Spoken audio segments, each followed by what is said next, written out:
Hello दोस्तों, नमस्कार दोस्तों, आप सभी का स्वागत है एक बार फिर से आपके अपने YouTube channel target government post में। बीएड की अपडेट के लिए आप सभी लोग अगर नहीं जुड़े हैं तो जुड़ सकते हैं। नीचे दिए गए रेड कलर के सब्सक्राइब बटन दबा करके और बगल में दिए बेल आइकन को ऑल करके प्रेस करें, जिससे कि आने वाले सारे जो भी अपडेट्स है वो आपको समय से मिल पाएँ। दोस्तों, यहाँ पर हम ये बात करने वाले हैं, परीक्षा आपकी हो गई है, ओएमआर सीट में भरने में जिन लोगों ने गलती करी है तो कैसी गलती करी है। अगर ये गलतियां हैं तो आपको जो ओएमआर सीट है वो चेक हो जाएगी। अगर दूसरी गलतियां की हैं आप लोगों ने, जो मैं बोल रहा हूँ कि गलतियां अगर वो हैं तो चेक हो जाएंगी। अगर दूसरी गलतियां हैं, उस तरह की गलतियां हैं, तो आपकी ओएमआर सीट क्या चेक होगी या नहीं होगा, रिजल्ट आएगा कि नहीं आएगा, ये सारी समस्याएं बनी हुई है। बहुत सारे कमेंट आए। अब बात यहाँ पर ये करना कि ऑफिशियल आंसर की आपकी कब आ जाएगी और निगेटिव मार्किंग कैसे होगी। सबसे मेन यहाँ पर आपका मैंने लिया हुआ है निगेटिव मार्किंग कैसे होती है। निगेटिव मार्किंग कैसे होती है ये भी मैं आपको समझाने वाला हूँ, ठीक है। तो पहले तो ये समझ लीजिए कि मेरे पास जो कमेंट्स आए हैं, आप लोग कमेंट्स अगर करेंगे तो मैं उसका रिप्लाई करता हूँ, नहीं तो फिर देख लीजिए। अच्छा, आप लोगों ने अगर अभी तक इसमें अपना वोट नहीं किया है तो वोट अपना यहाँ पर ज़रूर करिए। वोट करेंगे तो हम इसका एक ऑथेंटिक वीडियो बनाएंगे जिसमें क्या कम से कम कितने नंबर होने चाहिए जिससे कि आपको गवर्नमेंट कॉलेज मिल जाए। क्या मिल जाए? गवर्नमेंट कॉलेज मिल जाए, ठीक है भाई। तो इसमें वोट जरूर करिए कि आपने 100 से कम प्रश्न किए, 100 से 120 के बीच में प्रश्न करने वाले कितने लोग हैं, 120 से 130 प्रश्न करने वाले कितने लोग हैं, 130 से 150 प्रश्न करने वाले कितने लोग हैं, 150 से अधिक प्रश्न करने वाले कितने लोग हैं। बहुत सारे लोगों ने इसमें वोट किया है, आप लोग भी वोट करिए, ठीक है। मेरे पास देखिए पहला क्वेश्चन ये आया है कि सर यूपी बीएड का आंसर की कब तक आएगा, ठीक है। बिहार बीएड का आ गया है। अच्छा सर, मेरे ओएमआर में 2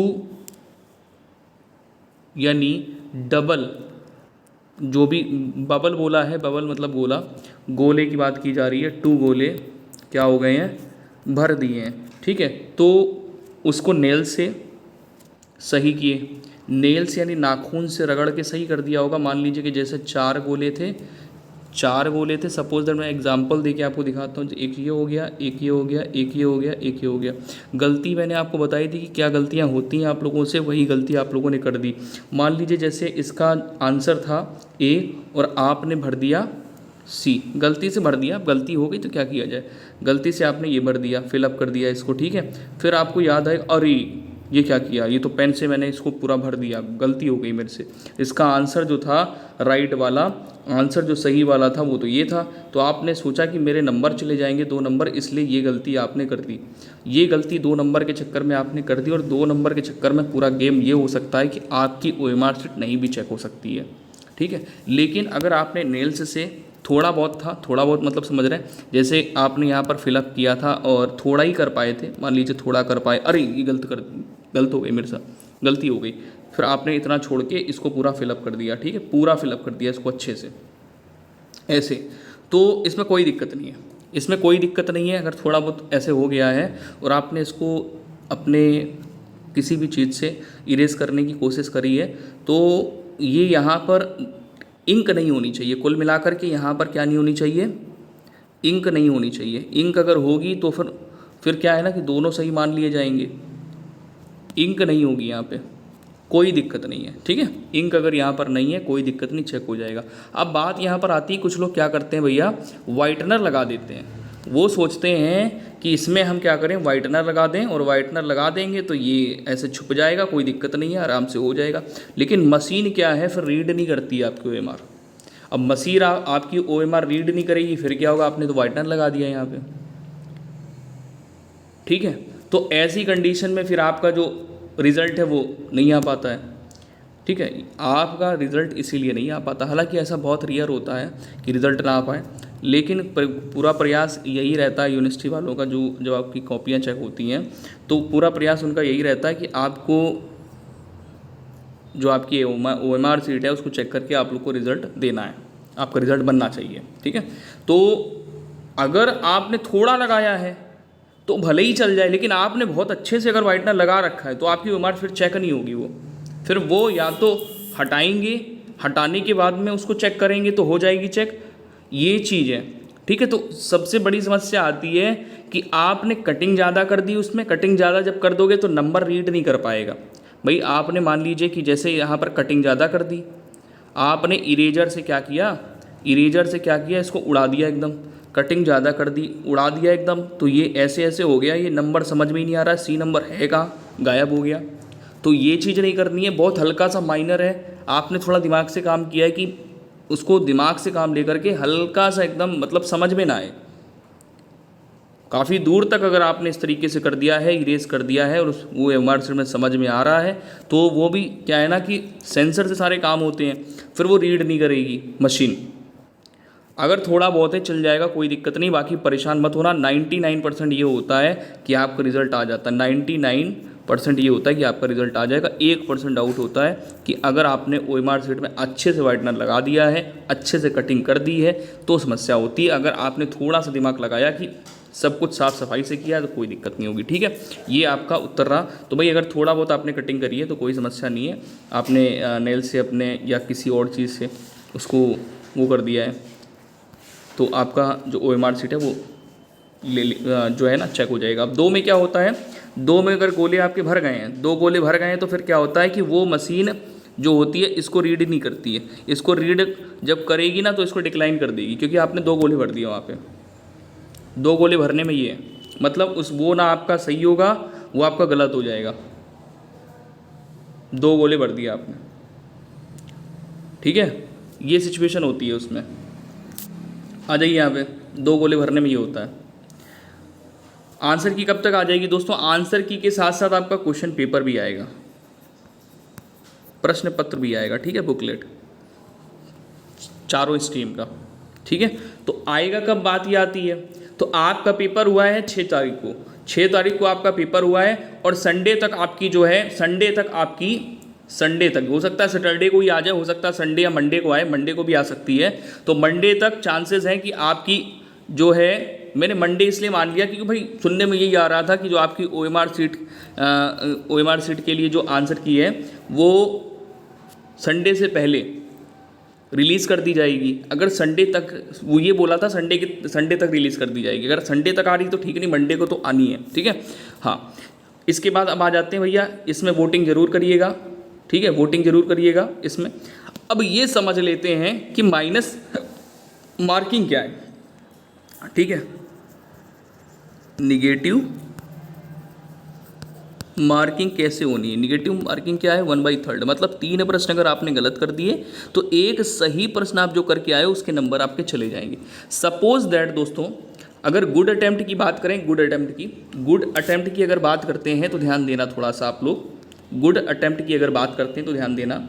पहले पेपर में हिंदी, ठीक है, जीके,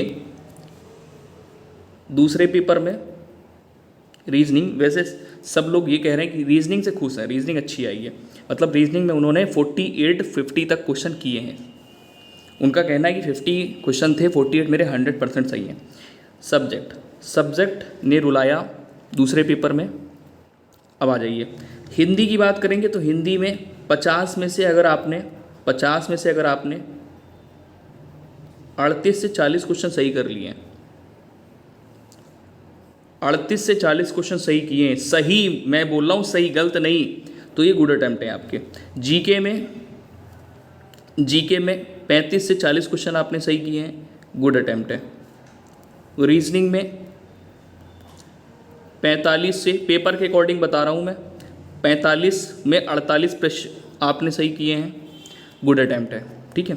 सब्जेक्ट की बात करेंगे तो सब्जेक्ट में देखिए समस्या ये हो गई भाई कि पेपर कठिन था, तो 30 से 35 क्वेश्चन, 30 से 35 क्वेश्चन अगर आपने कर लिए हैं, 30 से 35 क्वेश्चन सही प्रश्नों की बात कर रहा हूँ, सही प्रश्नों की बात कर रहा हूँ, तो ये आपके गुड अटेम्प्ट में आते हैं, ठीक है। अब इसके बाद ये बारी ये आती है कि निगेटिव मार्किंग कैसे समझी जाए। निगेटिव मार्किंग समझने के लिए जैसे मान लिया कि हिंदी में हमारे 38 बन गए, ठीक है, जीके में हमारे 35 बन गए, मान लिया 35 बन गए, हम सब कम नंबर ले रहे हैं इसमें जो हमने गुड अटेम्प्ट लिए हैं, ठीक है। रीजनिंग की बात करेंगे तो रीजनिंग में मान लीजिए कि 45 नंबर बन गए। सब्जेक्ट की बात करेंगे तो मान लीजिए इसमें 30 नंबर बन गए। सबका अगर आप योग करते हैं यहाँ पर, सबका अगर योग करते हैं तो यहाँ पर कितना बन जाएगा, 148 बनेगा, क्या बनेगा, 148 बनेगा। अब 148 में अगर आप 2 से गुणा कर देते हैं तो आपके जो नंबर बनेंगे जाके वो 296 बनेंगे, 296 नंबर, ठीक है, 400 में 296 नंबर बन रहा है, ठीक है। अब बात यहाँ पर आती माइनस मार्किंग कैसी होगी। अब ये तो हो गया कि आपने इतने इतने क्वेश्चन किए, सही किए अपनी नॉलेज में, फिर भी सही करने के बाद OMR शीट से जब आपने मैच किया तो आपके कितने क्वेश्चन गलत हो गए, 6 प्रश्न आपके गलत हो गए OMR शीट से मैच करने के बाद, ठीक है, 6 प्रश्न आपके क्या हो गए, गलत हो गए। अब 6 प्रश्न गलत हो गए, निगेटिव मार्किंग 1/3 होनी है, तो आप क्या करोगे यहाँ पे, 6 प्रश्न तो ये माइनस होंगे ही होंगे, 6 प्रश्न के नंबर तो जाएंगे ही जाएंगे, मतलब 6 प्रश्न तो माइनस हो गए, समझना। 148 क्वेश्चन किया आपने टोटल, 148 क्वेश्चन में से 6 क्वेश्चन तो ये माइनस हो गए, ठीक है। अब बात ये आती है कि 1/3 माइनस मार्किंग है, तो 1/3 माइनस मार्किंग है तो 6 का 1/3 निकालो, 6 का अगर आपने 1/3 निकाला तो यहाँ पर आपको कितना मिल गया, 3 दूनी 6 होता है, तो यहाँ पर 2 आ गया, यानी 2 प्रश्न आपके जो सही वाले हैं वो कट जाएंगे। तो 6 तो ये माइनस करना ही करना पड़ेगा, 148 में 6 माइनस करेंगे और प्लस 2 ये और माइनस करेंगे, टोटल मिलाकर के में 8 माइनस करना पड़ेगा, यानी हमारे सही प्रश्नों की संख्या हो जाएगी 140। अब 140 बन गया, अब इसमें 140 में अगर आप 2 से गुणा करते हैं तो 280 नंबर आएंगे आपके, ठीक है। ये निगेटिव मार्किंग इस तरह से होती है। उम्मीद है आपको समझ में आ गया होगा कि निगेटिव मार्किंग किस तरह से होती है। अगर समझ में आ गया है तो कमेंट करके ज़रूर बताएंगे, अपने दोस्तों तक ज़रूर शेयर करेंगे।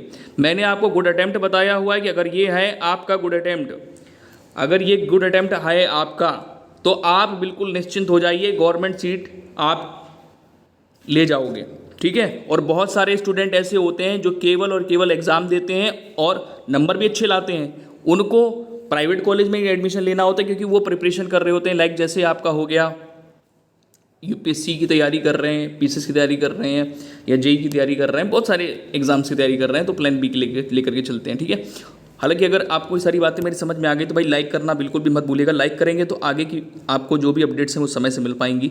जय हिंद सभी को, आपका दिन शुभ हो।